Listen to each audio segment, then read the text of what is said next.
At one point too, I used to say to my colleagues, we're operating on a 4-month horizon.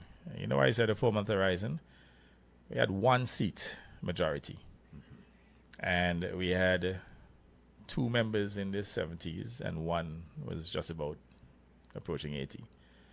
That made the Labour Party government perhaps one of the most vulnerable governments in the world.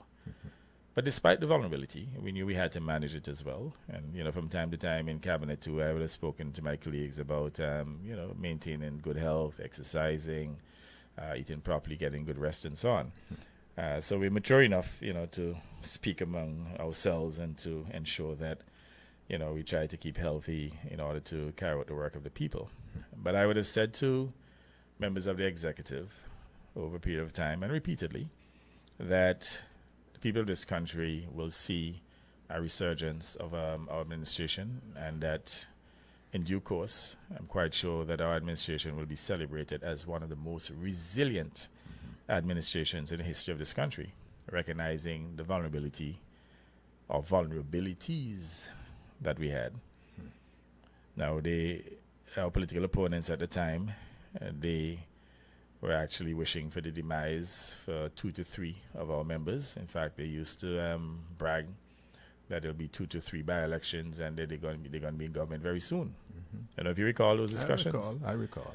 And I thought it was a little vulgar, for them to be literally wishing and praying for the demise of members of the Antigua and Barbuda Labour Party.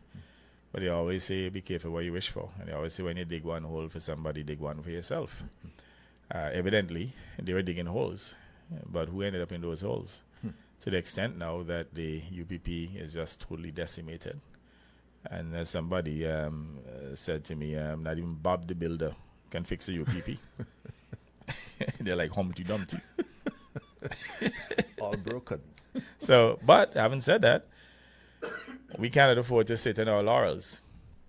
And I would have made a point last evening at our executive meeting in which I asked them to continue to keep the Antigua and Barbuda Labour Party united. And I've always placed a premium on keeping the party united. There are many people who probably felt I was some kind of wild man, but you can ask any of my colleagues in terms of my tolerance, especially in cabinet and holding the team together, keeping the party united.